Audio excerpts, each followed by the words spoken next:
it's me, Jess. Welcome to my channel. And today we are doing a lovely, juicy reading on what do they misunderstand about you. But before we get into the reading, I just want to apologize for this not coming out on Tuesday like I expected. We went to my husband's grandpa's 90th birthday over the weekend, and we had the opportunity to stay an extra day, and we decided to do that. I thought I could still get everything out on time, but one thing led to another, and it didn't happen. So I do apologize if you were looking forward to that, but here we are now. Here is the reading, and we should be getting back on schedule. So I've got 3 piles here: pile number 1, pile number 2, pile number 3. I'll put the picture up so you can see that, and I will see you at your pile.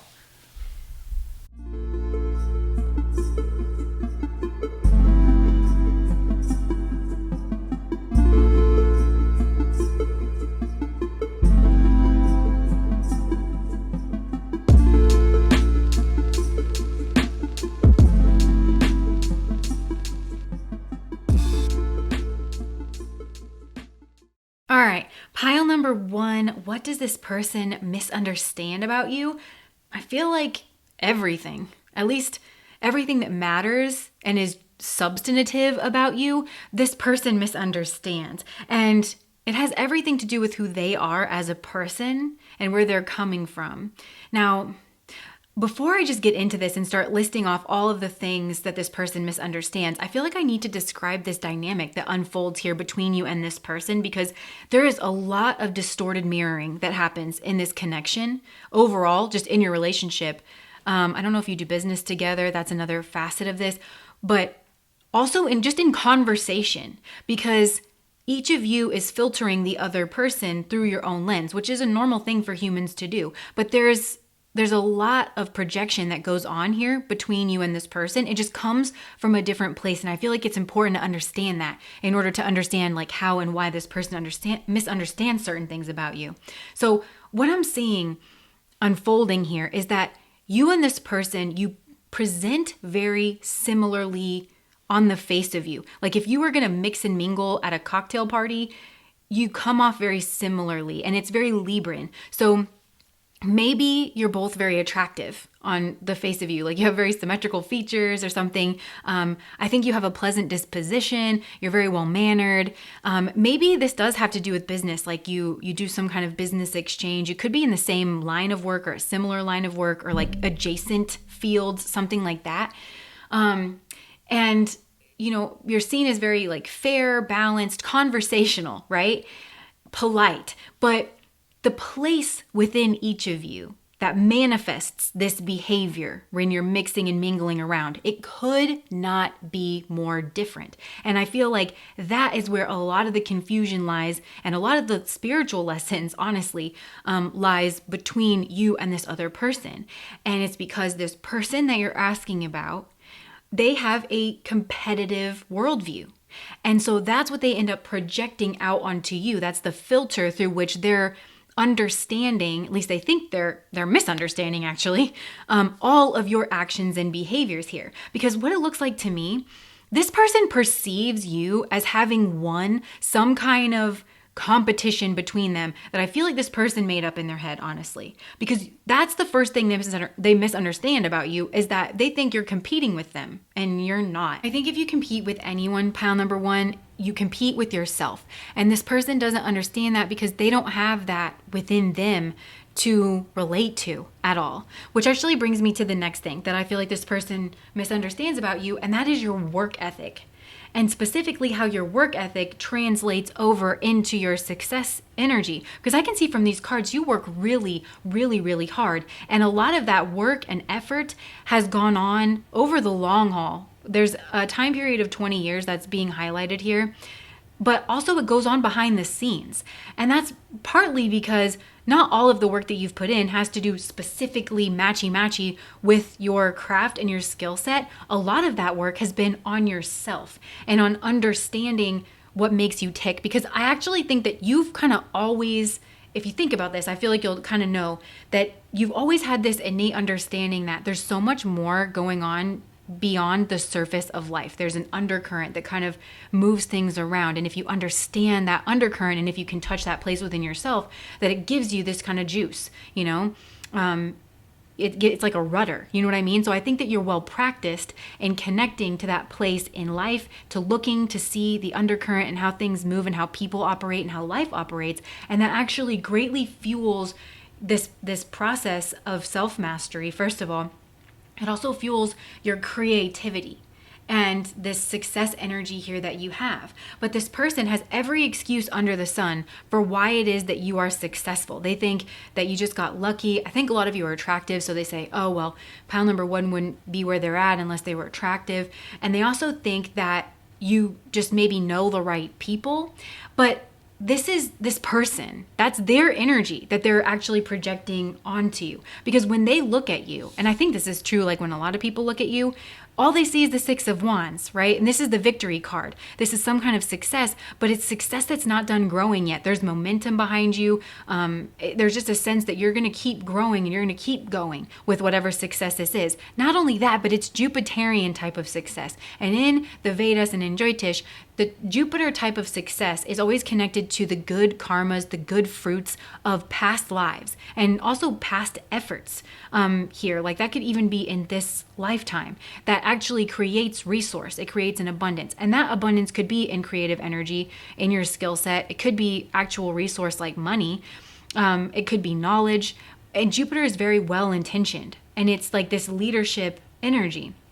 So this person just sees you in this energy, and they see that you're elevated and that people elevate you in their eyes, or you're seen as successful, and they just think to themselves that they want that. They want your skill set. This is about to be gross what I'm about to say. They want your energy. They want your solar plexus energy, right? They want your drive. And I'm noticing the one on the Magician card, it looks like they want it for themselves, right? But they're severing it and they're separating it out from this Eight of Pentacles, which is the Mastery card. Now, all of this hard work that you've put in, like a lot of it I think is internal, so it's obscured from other people's perspective, because I hope you don't go around just being like, I just work so hard on myself. Man, you know what I mean? Like you're not like boastful about it. You just do it because it's what you're drawn to do, You're not looking to get this attention from doing that. You're connected with your own internal engine, right? And notice like this man, right? He is working very hard. He seems very focused. He has like, a very stern, very focused look on his face. And so he's putting in the work here, but he's also alone and isolated from the hustle and the bustle and the distraction of the city. So I think for a lot of you, you could have gone through periods in your life and in developing your skill set where you felt left out in the cold. Maybe you felt strange or isolated. You felt like the world was kind of going on around you, and that all you were doing was like working really hard and putting all this effort into building something here for yourself. The other thing is like he's got these red pants on and red shoes, which red is such a kinetic color, right? It wants to get up, it wants to initiate, it wants to move, but he can't move, or it's unwise for him to move until he has done all of the work that he needs to finish doing here. Only then can he like allow himself to move forward. So I think that you're very well practiced. You know yourself, and you're very well practiced in knowing when you're fully cooked and you can come out of the oven. Do you know what I mean? And not only that, but this Five of Pentacles is really standing out to me, which is the left out in the cold card, and it is some kind of a lack energy. So this person also doesn't realize that maybe you have struggled with money in your past. But if it's not money, then it's self-esteem. There was some sort of a lack energy in terms of your skill set that you identified. And what this did for you is it directed your focus to what you were going to build within yourself, and you put in the work, you put in the effort, and that's why you have this success energy. So it's almost like, picture a celebrity, right? Like on the red carpet, and all people see is like they're in their fancy dresses and they're like out getting their picture taken, right? But you don't see like all the work that went into that, beforehand. And that's what this person is essentially doing to you, is they're just seeing the fruits of your labor, and they're not really understanding like what has gone on. And there's this element to you, because this person has a competitive worldview, right? This is all going on beneath you, where people are jockeying and competing for position. You have your own whole setup going on here, where you work really hard, and then only when you are satisfied and you feel like you've achieved your mastery in something, that's when you get out and you kind of ride in, and that's that's what kind of gives you this leg up, You're not competing because you're competing with yourself. You're existing on different planes almost. And that actually brings me to the next thing. Okay, this reading's actually like unfolding very nicely, and I feel like this is your energy. This is your life. It's like you put one foot in front of the other and this is the natural process of how things unfold, right? This person that you're asking about, they are led in their life. They're led. You're driven. Okay? Because you're connected with your own internal energy, and it's very fiery. It's this like dharmic energy, and that's what makes you inspired. And I feel like sometimes you don't have the full plan. You just know that feeling within you that's like, yeah, go there, right? And then you put your willpower into it, right? And you move forward. And this is like with the Three of Pentacles, this is divine energy of what you're building upon the earth. And it's mysterious and la-di-da. But this person, they are led, and specifically they are led by their desires. And this actually produces in this person you're asking about a type of hungry ghost situation within them. And that's actually a Buddhist term if you want to look it up to understand this person's modus operandi, how they navigate through the world, but also if you just want to understand the human condition, right? Because that's what the Buddhists are always honest about. They're saying, to live is to have that desire energy. But the thing about it is, desire energy always lies. It's like this person looks out in the external world and they tell themselves, well, once I achieve that, once I get this, once I do that, then I'm going to feel fulfilled finally, right? Then I'm going to be whole. Then I'm going to be worthy, whatever. But it's almost like a Boy Scout or a Girl Scout. They wear the jackets or something and they get the different badges and then they sew the badge on the jacket. Problem is, the jacket comes off at the end of the night.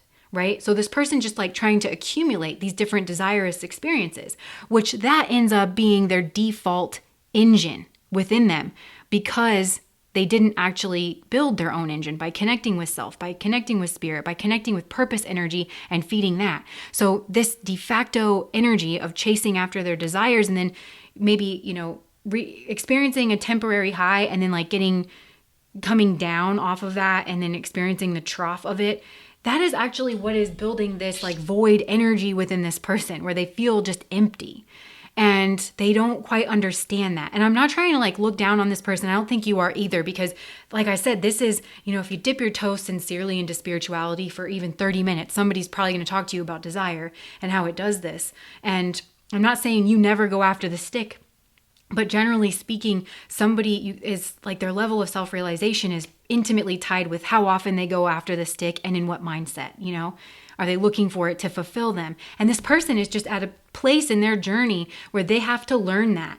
They're learning that like just through experience, trial and error over and over and over again. And eventually this person will catch on to the fact that it doesn't work and they always come up empty and they got to start like connecting with that energy that you have, that their own inner engine. And you can't connect with your own inner engine by looking out in the world and seeing, who's succeeding, who people respond well to, and then trying to mimic that. That's like you're the honey and they're the sugar water. That's never going to like yield a type of power. But instead, you've got to connect with your own genuine, authentic self. And I feel like this is something you do really, really well. And its spirit is hoping this person kind of figures that out through sniffing around your energy, if that makes sense. So this person may try to take credit for your work or who you are as a person, your skill set, something like that, because they're looking at you working so hard and especially outside of the view of other people as an opportunity to do just that. It could be in an overt way where they go around telling people that they did stuff that you actually did or that they're the reason you've accomplished what you have, something like that. Or it could be as simple as they just allow people to assume that they have contributed to this or contributed equally and they don't correct that in people. Because I get for a lot of you, maybe you were in some kind of a situation where it was supposed to be a Libran dynamic between the two of you, equal give and take. Because this person doesn't know how to do that kind of a dynamic. Because they're so competitive, everything is structured through a power lens. And I think you've learned this about this person over time, that it's not a give and take relationship. You're doing all the giving, they're doing all the taking, and that includes taking some kind of credit. So if it was supposed to be a collaboration or a conversation, you're working on a business or a project together, people just assume this person's doing their part, but I think you did a lot. And Yeah, that's not really sitting right here. The other thing with this mask energy, because this card in this deck is all about sometimes our masks allow us to actually be more fully ourselves. And so this person, I feel like they're in the shadow attribute of this, where they wear a mask in order to compete, in order to extract things that they want from their relationships and from people who work really hard, or, something like that. Whereas you have a type of social mask maybe that maybe you are in the theater, or, something like that, where this actually brings out you in a more potent, genuine, form. And it's genuine. But then this person, because of how they use their mask energy, they project onto you that you're like a fake or a phony, or I don't know, something like that, where you're jockeying for power and position. Okay, now I'm about to tell you something here that I don't want to say because it's none of my business, says the tarot reader. Okay. Yeah, I'm just going to say it because it's coming through here in these cards. But I don't care what you do with yourself, okay? In your life, that's up to you. But the cards are drawing this distinction here because I think this is another thing this person's projecting out onto you. You, like I said, you have this cooperative worldview where maybe you like to collaborate. You like to do an exchange. You like to genuinely get to know other people. But this person mistypes that cooperative energy that you have for the exploitative energy that they have. I feel like if the person you're asking about, if there is a Vajay involved, and I hope you know what I'm saying because I can't say it on YouTube, but if they have one, or there's one in the mix, I feel that it's been used somehow to make money. And fill in the blanks with that. It also could be, now, okay, because we have this Lakshmi energy at the bottom, so this person could be very wealthy through a partnership or through like a child, something like that. Because I'm getting, for some of them, like they were strategic about who they hooked up with, Now this person doesn't have to be crazy wealthy. It could just be that they have used that, I think it's the literal physical part, to produce some kind of an income, like on a regular basis. But this is something where they don't want to like work hard. Like you work hard, but they just want to use something like that they have in order to get a hook in somebody. And so they look at you and they don't see your hard work energy. Some of them, the more sinister ones, they do, but they view this, like I said, as an opportunity to reduce you. But then they view your collaborative energy where you go out and you build relationships with people and they think something must be going on there in regards to a certain type of energy, what I just described for this person, when I don't think that's what's happening here with you, but they're projecting that onto you. So I just wanted you to be aware of that in case that's something this person's saying in order to kind of drum up drama or something like that. And yeah, so I feel like this person at the end of the day, they are determined to look down on you. They're determined to reduce you because this way this person sees the world is not very deeply, whereas you see the world very deeply and you build intimacy. So this person, it looks out at people, they get a snapshot. They're not trying to add to their viewpoints of people. They slap them with a label and then they only interact with that label. And in a weird way, it gives this person a competitive edge that they want in their own mind because it throws people off. Like people feel uncomfortable with the way that this person interacts with them if they were really to check in with themselves, because I think they end up being confused. And I think you end up being confused as well when you deal with this person, because this is someone who will talk to people's demographic information. Like they'll assume that they care about certain things or they don't care about certain things based on their demographic information. They don't actually want to have a conversation with you or anyone else to find out what their values are and then like actually build the relationship. They just like only deal with that like very superficial level, and people feel reduced whenever they're around this person, and it throws them off. And then so this person feels like they can topple them, in some kind of way. So then it just feeds this person's worldview. They just want to be at like the top of this pile. But there's something about your energy that it doesn't work as well with you, because notice like her posture here, she looks like she's struggling. I don't usually get this when I'm looking at this card, but she looks like she's struggling to like hold her scepter up, but it looks to me like it's just going to stab her right in the heart. So they're not going to get away with it. Maybe there's too many eyes on you and people actually can see you and in the fullness of yourself. you're a potent mirror for this person, and they're a potent mirror for you too, because I think the way your projection energy works is that you project your good qualities, where you're sweet and you're innocent and you don't mean anybody any harm and you want to collaborate, and you project that out onto this person. And then if you get backstabbed by them, or if they try to take credit for your work or belittle you or compete with you, you end up confused. And the reason you're confused is because you're projecting your good qualities on this person. I think that's what you had to learn, is that not everyone who displays a type of harmonious energy is actually being authentic. Some people use that energy to compete with other people. And that's what this person does. That's what they did to you. So what this person wants is, they want your skill set. I feel like they want to be the center of attention. They want to be admired. And the advice for dealing with this person is the Ten of Swords. So first of all, this is talking about the duality between you, collapsing that in. And that's all this projection energy that we've been talking about. Like, bring your energy back. Say, you know, I've been projecting this onto this person and they've been projecting that onto me. The truth is, I got to move away from them, first of all, even if it is painful. But the truth is somewhere in between that. You know, it's like getting a genuine, real viewpoint of yourself. That's how you deal with a person like this, whether it's you or anybody else that gets in this weird funhouse mirror maze with them, is it's teaching you to know yourself, to know the qualities that you have, so that when they project all this stuff onto you, you don't get confused by it. You don't get swept away and start thinking, because I think you might be tempted to say, well, do they have a point? And you really sit with it. You really think about it. This is not a person that you should trust to mirror yourself back to you. So I feel like it's telling you to deal with that. There needs to be some kind of like destructive storm energy that's going to actually, I'm hearing build your diamond heart, and I'm hearing the song Diamond Heart by Madeline Bailey. I took all the sticks and stones, all the something and bricks they throw, everything that ever gave me scars, and in time built a diamond heart.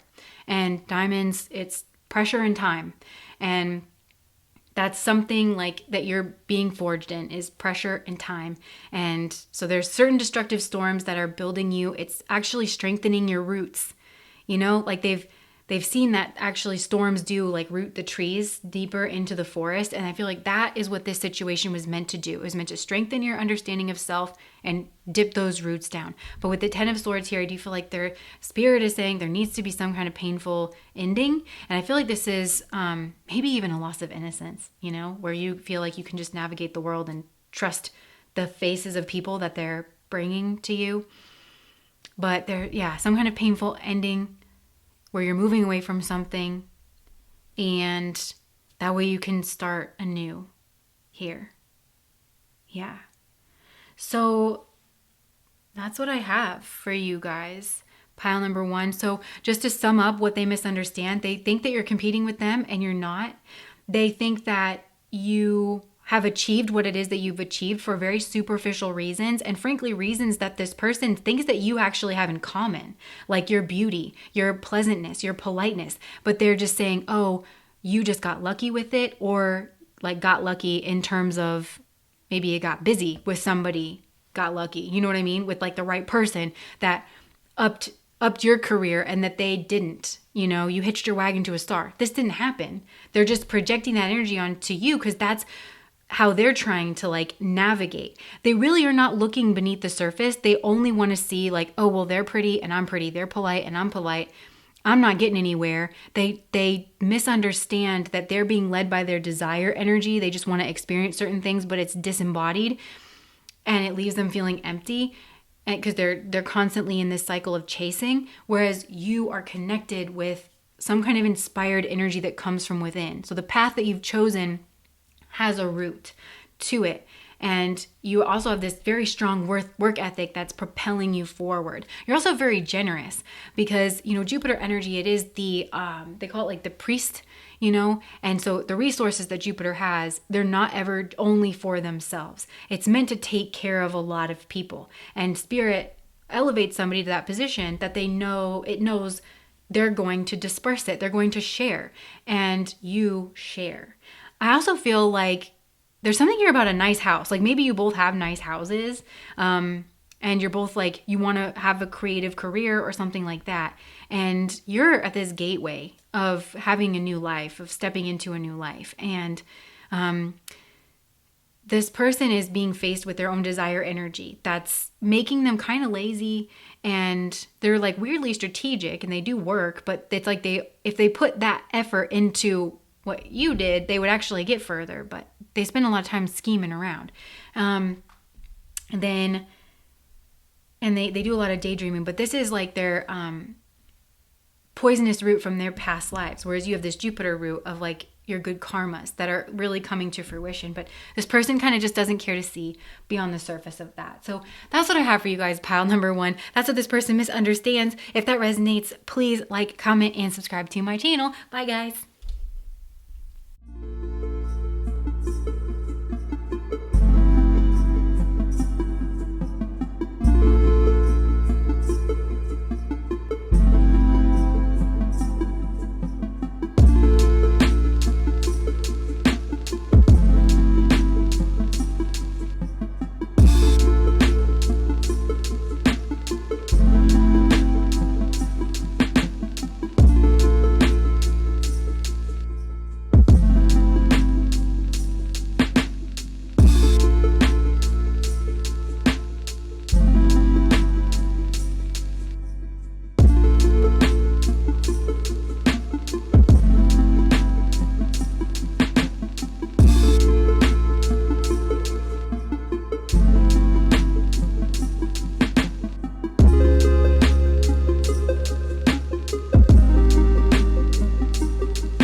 So pile number 2, what does this person misunderstand about you? A lot. This is another pile where there is just a ton of misunderstanding here between you and this person. And it's especially coming from this person's side and the lens through which they're choosing to see and synthesize your energy in particular. Now I'm going to do my best to describe this because I can see that you and this person, you are polar opposites in a lot of ways. And I'm going to try to touch on those ways. But what's surprising me right off the bat is that there is a lot of collective energy that is influencing this misunderstanding, especially from your person's side. And I'm hearing, I'm just a product of my generation. So it could be that you and this person you're asking about, you're from different generations. So you've hit key milestones at different times, and it's created different consequences and different experiences for both of you because you are at different stages of your life or stages of development. It could be that you haven't had the same experiences at all. Now, even if this isn't a generational thing in terms of the collective, generation X, Y, Z, like whatever it is. I'm American. I don't know why I said Z. Maybe your person's from like a culture where they say that. I don't know. Even if it's not on that collective scale though, it could be that the company that you work for, you're of different generations because you were hired before the merger. And so you were trained up in that way. And then your company merged with a different company and this person has come up after the merger, so they learned something different, right? Or you came up under one supervisor, they left, now this person came up under the other supervisor and you've just been trained, in different ways, emphasizing different things. And it's not always the smoothest, right? But there is something here that feels very generational that's impacting how this person is seeing you. Now, the first big thing that I see that they misunderstand about you is this person synthesizes your emotions, your actions, and your self-expression as being like you're a rebel to be a rebel's sake. Like you're a rebel rouser. You got to get in there, stir the pot, cause a bunch of trouble just in order to like challenge their authority or challenge their way of life, or knock things off of balance just for the sake of doing that. And the reason they think that about you is because they have a very, very narrow vision. Metaphorically, I would say this person's nearsighted, whereas like on a soul level, you and your energy and what it is that you're doing here, it feels very far-sighted. And I'll explain that more here in just a second. But yeah, they're very nearsighted when it comes to you because they only interpret your actions and your behavior based on how it affects them. And this is a person that is dedicated in some way to maintaining a type of order. And order is associated with the masculine element. Masculine is the energy that wants to go into the forest and create some kind of an order there, right? Like build little houses and things. And it's a beautiful energy and you can see its functionality, right? But no order is meant to last all of time. Everything's got to shift and move. And the way that it does that is it needs to devolve into some level of chaos, and then so that a new order can be rebuilt. It's like a river, right? It's constantly flowing. Nothing in life is like static, right? That's kind of a fool's errand. But this person is determined to keep things around them very, very static, even though it's not necessarily working. And this person has to maintain a certain level of unconsciousness, right? They have to remain asleep in order to do that. And I think this has to do with like empathy and understanding how other people are impacted differently than them and seeing the world through other people's eyes, and that what works for them might not necessarily work for other people. This person doesn't think like that. Like I said, it feels like they've built up their own little fiefdom and they're just dedicated to preserving that. And you can understand that. I think definitely like from your perspective, you can understand that this person wants to keep what they've built or something like that. It doesn't work for you. So this makes me think that a lot of you could be some type of scapegoat group collective. Okay. And there's a couple of different ways to think about this. First of all, you could be millennials that just kind of gets, thrown in and you hit like the 2008 crisis all weird and wonky. And then we come out of that collectively and then C19 hits.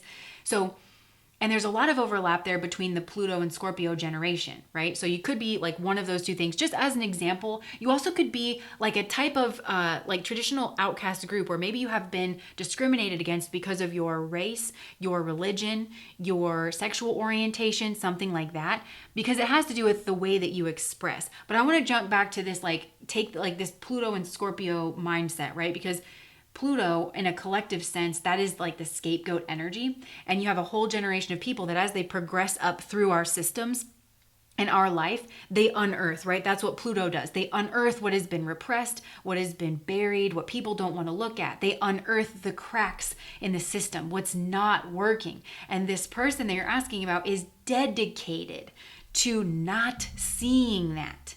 They feel they benefit and that they can maintain some kind of prosperity or some kind of Vishnu is a preserver energy. They can preserve what it is that they've built in these different arenas by remaining unconscious, by turning a blind eye and just insisting, right? Because they don't want their personal space to be overturned by understanding other people's differences in needs and differences in experiences and how things have like hit them differently, right? So you're having that kind of scapegoat effect where you're unearthing a lot of things. Now, the thing is, you are supposed to be expressing differently, group 2, in whatever way you do that, whether it is how you build your family or who you love or your creative projects, how you self-express. However you're doing that, you're meant to be doing that. And a lot of good things are coming from you doing that. The way I can tell is the cards are being very clear that you are in alignment with your truth. You are living your authenticity. And your truth was put there by the Creator, right? So when you live your truth, you honor your Creator. And I feel Spirit's energy coming in here very strong, like just this Papa Bear energy that says, some of you really do need to hear this. They're saying, I didn't make a mistake when I made you. I didn't do it. So when you honor how you were made, you honor your Creator, and good things just naturally flow from that. Because a lot of you need to be reminded, because wherever Uranus is, it creates a lot of resistance. And I feel like that is your daily experience, where you catch a lot of flack, you catch a lot of resistance. But you were very strategically placed, okay? Because however it is you express differently, you are actually working to change perception and to change culture and to change hearts and minds about not just whatever, whatever group you're a part of, oh, okay, like you're seen as being a rebel or something like that. You are meant, this is part of what you're here to do, not just for yourself. You're here to expand archetypes, to bring more and more people into the fold so that they can get their needs met and so that they can express their own individuality the way that they were made. And that's how we're going to bring good changes. And that's exactly what you're here to do. Now, if you pick this group, I really do feel like I said, you're strategically placed because you're forerunners for the age of Aquarius. And so you're put in like these little pockets where you're working to shift the energy and to shift the perception, and just not through any activist energy, which might be another misconception that this person has about you. They think that you're like giving marching orders to people, to disrupt their balance, and because you don't have any respect for the way that they're living, when it's really, that's their worldview, right? Because they have a strongly... There's a lot of hypocrisy in the way that this person deals with the world, but they project that out onto you when you're just trying to live your individuality and make sure other people can too. So just by virtue of you living out your individual truth, you very naturally unearth a lot of what doesn't work about the old systems and structures and viewpoints, and a lot of that is uncovering this hypocrisy. And it's through the lens of Aquarius, through these humanitarian values, and Aquarius also rules over the group. So you have a very natural understanding that where you have a large group of people, however you slice it, whether this is the collective of the world, the collective of a nation, the collective of a company, wherever you have a large group of people, there's very naturally going to be differences. It's not something to argue about whether it's allowed or not allowed. We don't decide that. God makes us all different. We just know that there's going to be differences in opinion, in intelligence, in what people are interested in, what they want to apply themselves towards, how they express, how they build their families, all of that stuff. Like, it's just going to be baked in. So the more you can account for that in your own worldview, and also just the systems that we operate within, our systems of governance, our procedural systems, the better off that you're going to be. And that's something this person, I'm hearing that Lauryn Hill song, talking out your neck saying you're Christian. So I feel like this person, they give a lot of lip service to everything that I just said. These humanitarian values. Oh, of course, we like other people and we want everybody to be different. But when the rubber hits the road and this person and the group that they're associated with needs to take action based on their values, they don't do it if it at all conflicts with their own self-interest. And I feel like this hypocrisy is so baked in to their worldview, they don't really even see it. They don't really even look at it. It's just, there's like a default to, yeah, well, we all say this, but then we vote our interests, and you don't do that. And I think it's actually very shocking to this person, and it's meant to be. That's another thing that this person misunderstands, is just because something has rattled their cage a little bit that was different and that was new and that was unexpected, that it's a bad thing, or that it's something strategic, or that it's something to rail against. I think actually that says a lot about this person and their worldview than it does about yours. I actually feel, like I said before, you're a forerunner to this new energy that's trying to come in, and you're really meant to jolt this person awake. And I also get the vibe that this is a person who sort of lives in a bit of a fantasy. I don't think that they would see themselves that way. There's some nostalgia. There's some clinging. They're like, well, I want it to be 1970 or whatever this person's favorite year is, or whatever. And it's not 1970. And this person's not taking their action on that. They're just trying to get to, I don't know, like a certain place in time or a certain state of being. They're not dealing with the present. They're not dealing with reality, like kind of as it's unfolding. So you're meant to kind of jolt this person awake a little bit here. Now, the other thing, there's a lot more that I'm getting here. Now, with this Pluto-Saturn energy at the base, another thing this person misunderstands about you is there's been some kind of major event in your life, and it feels very catastrophic. Now, it could be overlapping. This could definitely be collective, like C19, or I don't know, like the Great Recession of 2008, or, it could be some like big moment like that, or like if you're Ukrainian, what's going on now? It could be very specific to your location. And this has really shaped these differences that you have, whatever this difference of expression is, it really has impacted you. For a lot of you, this could be a personal catastrophe of some kind as well, or like an overlapping. It really has molded you, and this person doesn't understand that. They're not factoring that in. Like I said before, they really just think you're rebelling just to rebel. And just because you have no decency or you have no respect, because you're ignorant in some way. But this is the person who is ignorant, and they're really trying to stay asleep, and Spirit is trying very much to wake them up. Now, the other thing that I'm getting is that where this person sees you as being strategic and giving these marching orders, the truth of you that they don't understand is that actually you are a very sensitive person to discord. You don't like arguments. And I think that you are very, you have a quick nurture response here as well. You're very in tune with your emotions. You're very in tune with the emotions of the people around you.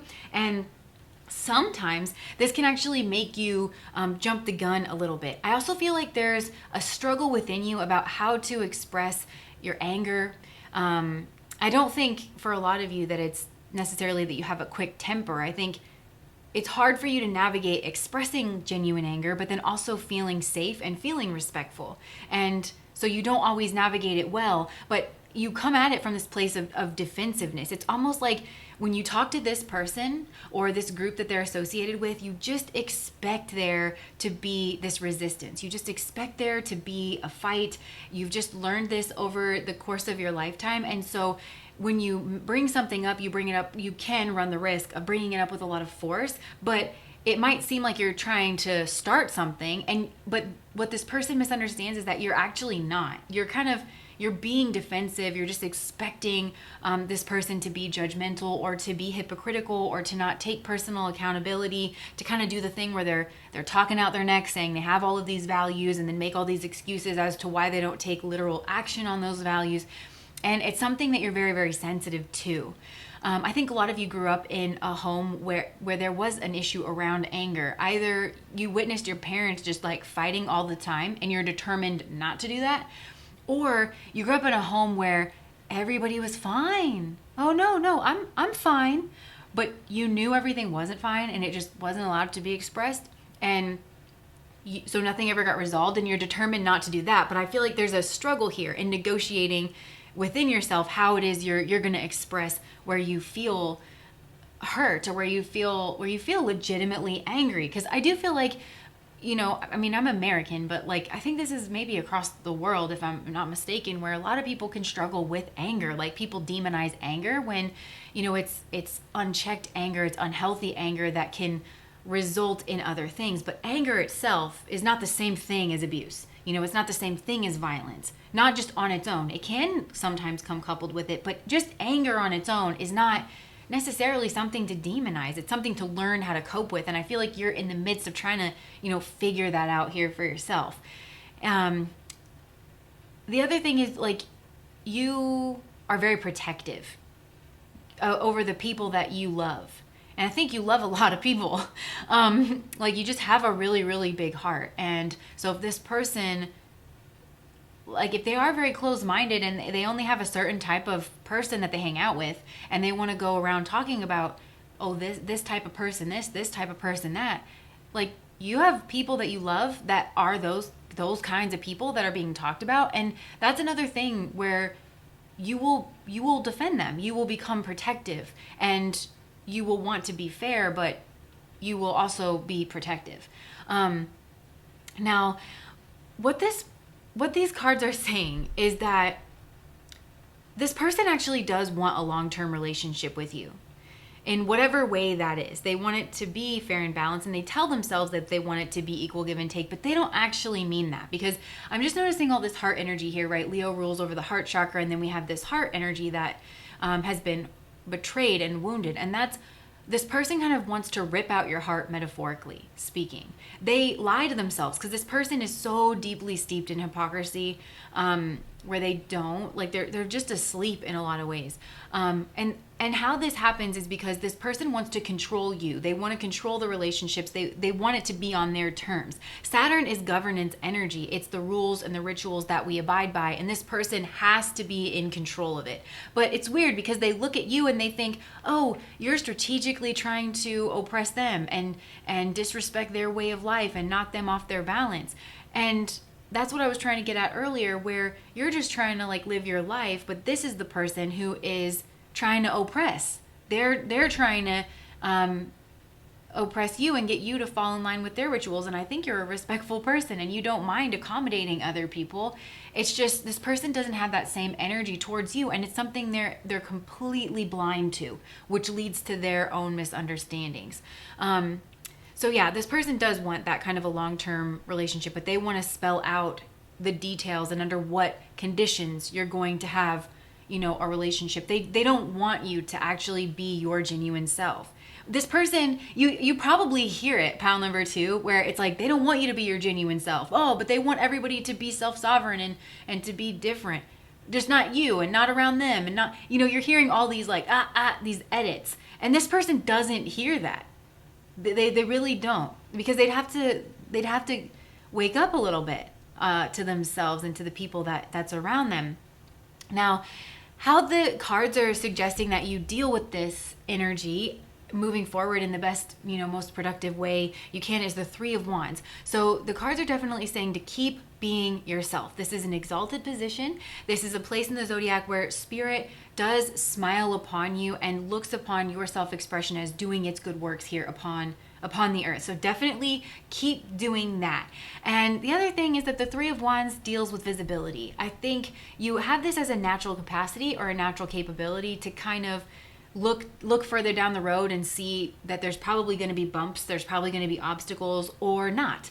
And just to use that capacity. Now, if it's not an innate ability, then you're in some kind of position where you have a vantage point, or you have access to information that helps you know if something's going to be a problem. And Spirit's saying just take that all into consideration, especially in your long-term decisions and in your long-term relationships here. Now, the other thing with these 2 3s here is to focus on productivity. So a good question to ask yourself is this, like, how can I keep this conversation productive? Or is this conversation productive? Is this relationship productive? Is it equal give and take? Or is it not? Because this person that misunderstands you, they don't fight productively. They fight to control. They fight to maintain balance. They're really not about truth at the end of the day. They're not trying to uncover any deep truth. It's their way or the highway. They're a bit of a tyrant, honestly. Maybe this person's arrogant or egotistical. They're just self-absorbed, and they try to hide it well, mostly from themselves. But to the people that they hurt and that they oppress and that they're intolerant of, essentially, they stick out like a sore thumb. And I think that this person feels misunderstood because they don't understand why people don't think that they're genuine in their values. But it's because these people are watching their actions. They don't care about this talk energy. They watch what they do. So it's just something to be mindful and it's something to be aware of. I do think this person is strategic, especially in regards to power, money. They just want to amass the power here for themselves. They're not ushering in anything new. You're here to really help usher in a new energy, and to help people evolve and transform into something better, something that actually works. And this person is just not approaching it. Now, I'm going to say one last thing to you that just came through, and some of you are probably going to get the ick a little bit. For some of you, I think this person might, You might be, I think you're just open. Like, you're a very friendly person or something like that. And they could have either tried to put sexual feelers out towards you, or they thought that you were doing that towards them because you are just a very, like, loving person. I don't get that from your energy at all towards this person. But they could be saying, like, oh yeah, pile number 2 tried to make a move on me. But I, like, turned them down. I'm getting that you're out of this person's league, like, in a lot of ways. But that, again, would be their own arrogance. That's just for some of you, and it came in just right there at the end. So this person, they get themselves all tied up in knots, and they just have a lot to work through. And I think you kind of know this. They also feel that there's nothing to be worked out, like that there could be something that's unable to be solved, and it's because they're egotistical and they're not willing to look at themselves, and they're not willing to bring themselves out of this Hippocratic state. No, I'm hearing the Hippocratic oath. So, it's first do no harm. This person is a hypocrite in regards to that. They should, maybe for some of you, this person has taken the Hippocratic oath. Maybe they're like a doctor or a nurse or something, but it doesn't extend out into their politics, or they follow a religion where they're not supposed to do harm to other people, but it doesn't extend out into, like I said, their politics or their actions, or it's like there's a line around it. There's a border around it. I'm hearing, why you always lying? Yeah. So anyways, what this person misunderstands about you is quite a bit. They are taking your energy that's meant to be a wake-up call for this person, that's meant to destroy this fantasy that this person, and I feel a collective that they are in. It's hard for me to tell if you're asking about a group of people or if you're asking about an individual that's just connected to a group of people, and I'm hearing like they're brainwashed by this group of people. There's groupthink, there's hive mind, there's a lot of hypocrisy. It's like they kind of keep this negative energy going between them. And they misunderstand the wake-up call that is you, and that's meant to kind of shock their shared fantasy and bust it like wide open. They're misunderstanding that as a bad thing, and they're making it something that's very, very oppositional. They also feel like you're very strategic when you're just having a lived human experience and you're emotional about that, and you have some fears that are coming up around that, and you get awkward around how to address that, and you have these competing needs of wanting to stand up for yourself and others but also feeling safe, and you also have a different way that you express that this person feels like they're not making room for. They feel like your existence means the annihilation of their existence, and that's not the way you feel about this person. You want to coexist with this person. So yeah, that's what I have for you guys. Pile number 3. If that resonated, please like, comment, and subscribe to my channel. Bye guys.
what does this person misunderstand about you?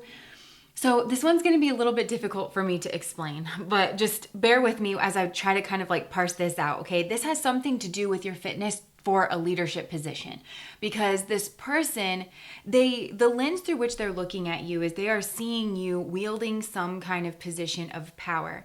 And they're confused about a lot of the different bits of information that they've gathered about you. And this could be things that they've heard from other people. It could be something about, your options, your intentions, your behavior, something like that, okay? And I do get the sense that this person feels on the outside looking in. So part of this confusion, I feel like, is they don't understand, or they don't have clarity on your values or your methods, your process, your goals, and they may just not have clarity on it because it's like they're picking up on different notes, in the drink, in the wine, and these notes don't usually go together, and it's not inherently a bad thing, but it does give this person some kind of pause. And the image I'm getting with the Four of Wands here is it's almost like this person, like I said before, they feel on the outside looking in, and that's not necessarily a bad thing. I'm getting this impression that this person is thinking about whether or not they want to join your company, or your organization, your whatever group here, situation that you are the leader of. They're considering whether or not they want to be a part of it, which is a normal process for anyone to go through. And this person's way of doing that is they very much skirt the outsides and they observe a lot before they do that. And they like a lot about what they see with the Four of Wands. It looks like a celebration. It looks like a lot of people are happy and joyous and fulfilled. There's a lot of activity going on. But it also, at the same time, to this person, it feels very closed off. It feels very cliquish to them. And that's not because of you necessarily, and I'll get more into that. I have to say certain things in order to try to describe this person's perspective, but I want you to know, pile number 3, I can see that you're a very good leader.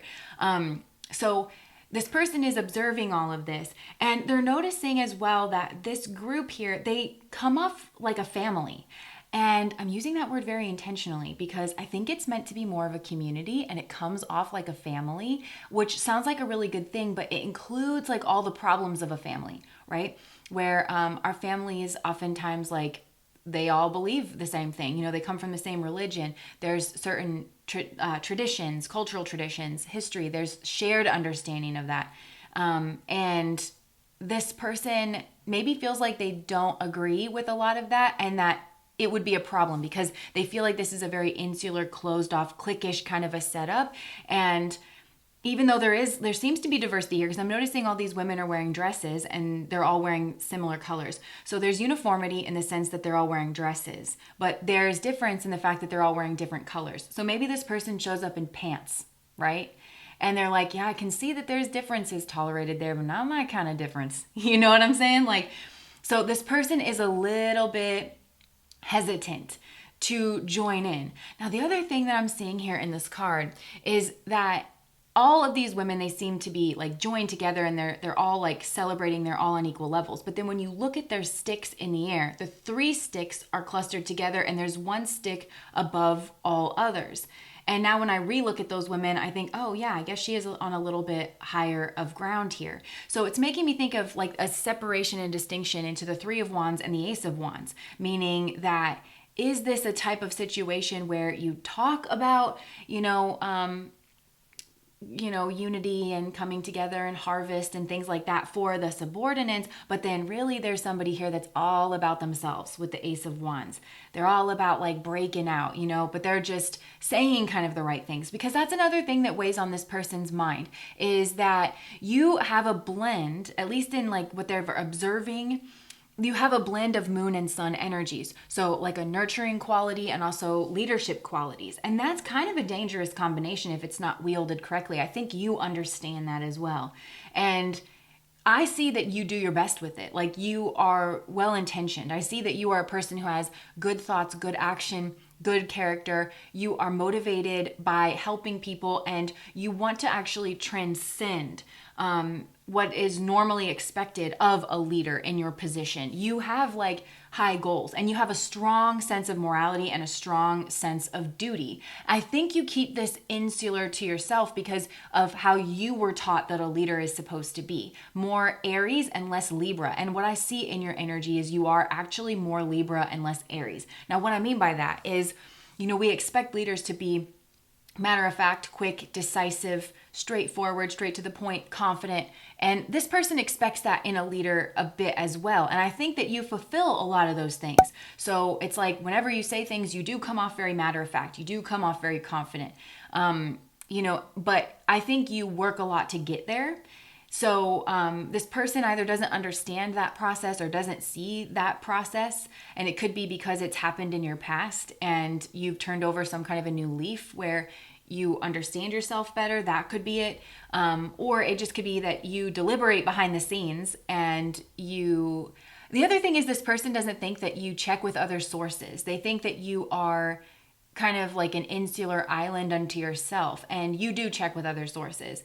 And so I think you have people that you go to for advice to help you make decisions, or you have resources like certain books that you go to that have helped you shape your leadership style or something like that. And whenever you're confused about what you should do in a situation, you go to those sources. It might not be this group of people that you are leading. And the other thing this person doesn't understand about you is that, first of all, I think you have a lot of needy people around you, like quite needy, emotionally needy, and it does drain you of your energy. The other thing I don't think this person understands about you is that you've got a lot of voices and a lot of opinions, whether it's, the people around you are all giving you their opinions constantly, or it's just the silent opinions of our culture and of expectations that you've internalized that you have to kind of sort through and wade through in order to meet your goals. And to be frank, a lot of those opinions, they're very worldly, or they're lesser than what you want to be and what you want to accomplish. So you're not following those bits of information or guidance. And maybe this person just doesn't understand that, or they just think that you don't have that you don't have a system, or you're just like maybe you shoot from the hip and you're all about yourself and you only care about yourself. You don't care about how things actually impact other people, even though you say you do, that kind of thing. So there's a lot of confusion. There's a lot of mismatch. And I think it's because you really are this beautiful blend of opposites, but this person knows that. And I think for a while they were really drawn in by that. And then they were like, wait. There was just something here. Because I can also see that this person had gone through something. They're in the middle of some sort of destructive storm. So you have a lot of needy people around you, and you might not have realized that this person has needs. They're struggling. I do think this person is a bit proud. They're independent. They like to struggle on their own. This is somebody who learned their MO is like they don't reach out for help. They don't like to trust people. They feel like if you give people an inch, they'll take a mile, that kind of thing. And so they're thinking about whether or not they can open up to you. They're thinking about whether or not they can bring themselves into the fold. And it looks too good to be true on the outside. And then this person kind of like takes on these little whiffs of like, I knew it, that kind of thing. Now, the other thing is that you are burdened with responsibilities, and you take those responsibilities very seriously. I also think that if you pull away and this person maybe feels snubbed by you or something, it's like you have bursts of energy and in like 1 week, right? But then the next week you really do have to like pull back, and you don't have all the energy in the world to be everything to all people. And maybe this person is like waiting for you, because like I think when you have your energy, like you're all in the mix of this, and then you go tuck yourself away, and this person's like, how is a new person supposed to even like have a conversation with the leader of this, to see if they're legit, to see if they're trustworthy? How are they supposed to do that? And I think that you're looking at this more as a group dynamic of like, you either want to join this group thing or not. And this person's like, but I don't trust you. It's like that, And it's, so it could just be like an incompatibility between, honestly, like what you're doing and what this person needs. And that's where I was saying, I think this is leading actually to a good place. Now, this person, what they want is the Five of Pentacles. They don't want to go into this church. It's like you do offer this like church-like service, okay? And it doesn't have to be spiritual or anything like that. But a lot of times when I look at this card, you know, it's snowing out and the church just looks so warm. You can see they've got fires going and that there's this warm glow, and the stained glass makes it look like there's activity and happiness and warmth and community that's going on in there. And it's a reprieve from the snow. So this person, they don't trust, so they don't want to go in there. They don't want to go in there to get food. They don't want to go in there to get blankets and to rub elbows with people. They'd rather go on their own. This person has a very hermit vibe. This is a person who's not going to go into the church. They're going to go up in the mountains. They're going to find a cave, and they're going to learn how to build a fire, and they're going to learn how to catch their own food. And I think this is this person's path, to be honest. So in a weird way, this could be a lesson to you about leadership, and definitely not falling into that rescuer, persecutor, victim kind of a situation where you're trying to rescue everybody. And you might have had to actually learn that. I don't feel that this person, I actually get like this person's coming off more stubborn or like obstinate, avoidant, insular to me than wanting to look at themselves as a victim at all ever. You know, kind of proud a little bit on this person's side. I don't think they're like, I'm a victim, come rescue me, you know.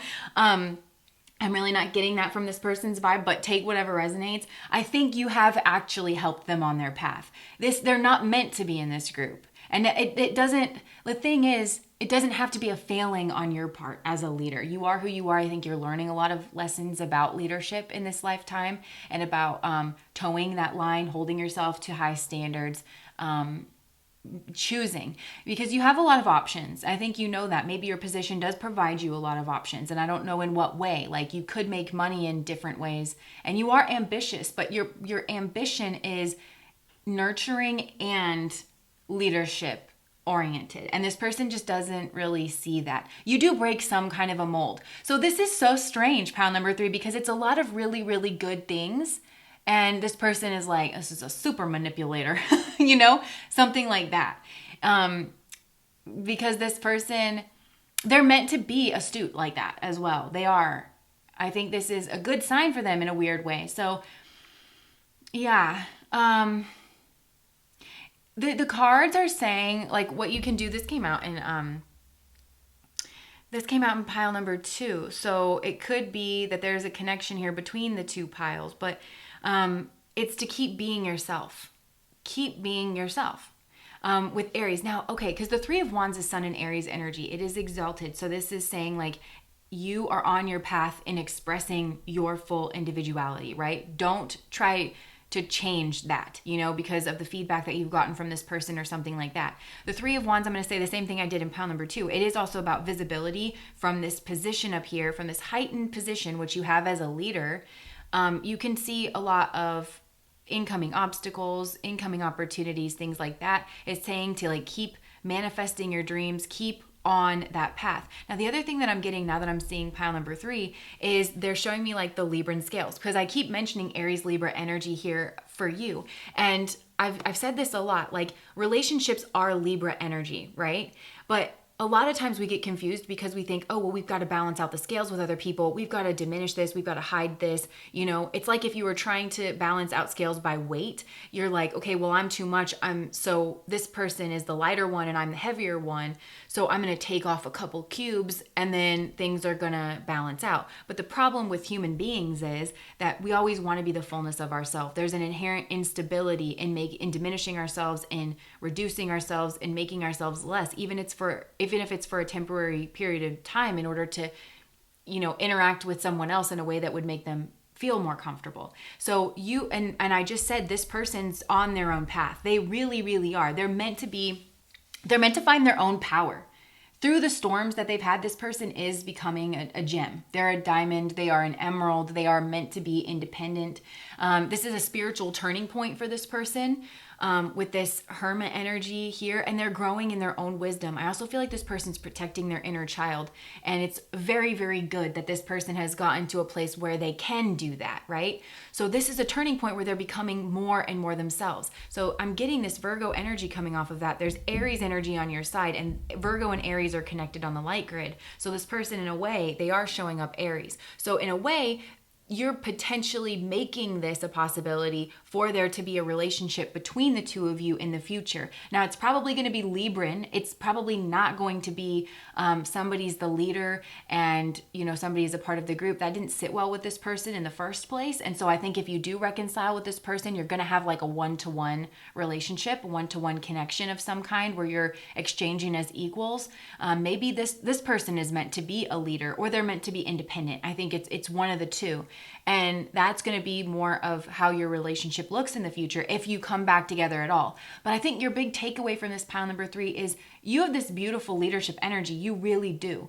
You are somebody who you can be very uncertain of yourself. This person thinks that you don't, maybe they wonder about it. I wouldn't say they've made up their mind. They wonder whether or not you care about other people, that you understand how you affect other people's emotions, or, things like that. Because I think some of you can also be, once you make up your mind about something and you decide something needs to be said or done, then you go right for it. You can be direct, you can be very blunt, and it can maybe appear to some people, maybe even on the outside looking in, that you are callous and that you don't care about other people's feelings or emotions or whatever. But that's not what I'm seeing from you. You're actually very, very aware of how other people could be feeling. I think it drains your energy. And like I said, you do have a lot of very needy people around you that need your warmth, need your guidance, need your light, need your clarity, need your healing, like whatever it is that, your philosophy, any of those sun need your leadership, that kind of a thing. And this person just isn't accounting for, you are stressed out, you've got a lot of responsibilities, it feels like there's an uphill climb. And if if you were hiring this person or something and there was like a lot of stalling, then this person maybe was thinking, oh, well, you've got other options and stuff. They didn't think you were overwhelmed and just really busy, and that you were getting to it as fast as you could, or something like that. They didn't really give you that time. But yeah. And they just didn't really understand your trajectory, I feel like. Like, they thought that you were taking advantage of your position. That's what it comes down to. But I think everything actually worked out in this situation the way that it was supposed to. This person was also burdened, and so I think they did actually have a need, but this person's kind of proud about that. So they were hoping that you would help them, and then, but they were always meant to go to find their own strength, to find their own power. And I think in a weird way, you did succeed in helping them do that. So let me just see if there's anything else that I'm missing here. I can just see you're a very sweet, caring person. You are motivated by all the right things, and you can't be all things to all people. The other thing that I'm getting with this 10 of Cups and the 7 of Cups, when you add that together, it's 17, so that becomes the 8 of Cups, is I do think that you have a difficult time trying to be all things to all people and fulfill everybody's expectations of you, and you realize that's a straitjacket. And so a lot of how you navigate that is the 8 of Cups is all about moving away from the emotional realm. None of the cups are tipped over in most decks. So there's still a lot of love and care and nurturance there from your energy. But then you've got to go up into that air energy. You've got to seclude yourself up into the mountains. And now I'm talking about you going into the mountains, just like this person is going into the mountains. So you go up in the mountains to seclude yourself and to maybe be more logical about how it is that you need to act. And that is something, that's how you've managed to navigate your leadership role or something like that. So this person, in a weird way, is doing the same thing. They're going up into the mountains in order to seclude themselves, in order to think things through a little bit more logically, in order to have some sort of to cultivate their own inner wisdom and to guide themselves, to lead themselves. This person, it's been one step in front of the other for this person. They don't have the benefit of being in the church with all the light around and all the resources. It has been one step in front of the other for this person. They have gone, I can see this person has gone through it. They really have. and it's led to a lot of inner turmoil, but they've got to, I'm hearing like they have to figure that out from the inside out. And so they could have wanted your help and assistance. I'm not sure how much help and assistance you could have given them, because they were always going to have to go within. Do you know what I mean? They were always going to have to do that. So even if there is a little salty feelings, I feel like this person will outgrow that. They'll have wisdom and they'll have perspective on the situation once they move away from the situation. And then I do think that a lot of this misunderstanding will subside. And I think that's part of the reason too, if you are wanting a relationship with this person, you want a reconciliation, it's just keep being yourself, keep being consistent here for this person. Yeah. Because this king card as well, it's like, it says there's two ways that the king can approach the job, right? From the right way, benevolence and allowing spirit to work through them in order to bring about balance and healing to those who are in their kingdom, in their remit. And also, using power to control people. So I think if you're consistent, like this person's just going to realize that, yeah. And sometimes when you're a leader, you've got to make difficult decisions. There's no right decision. You've just got to do the best that you can. And so maybe there's a situation here like that. So you are also a very adventurous person, and I think you want to make your mark on people's hearts and minds, and you're very motivated by doing the right thing. And this person is going to see that in you eventually. Eventually they will. So I wouldn't take this too much to heart. And maybe there are things that you've seen in yourself that you want to work on. And that's part of being a leader too. You know what I mean? Is being able to reflect. If you find this person's feedback valuable, I just see that you get a lot of that. You get a lot of feedback. So yeah, that's what I have for you guys. Pile number 3.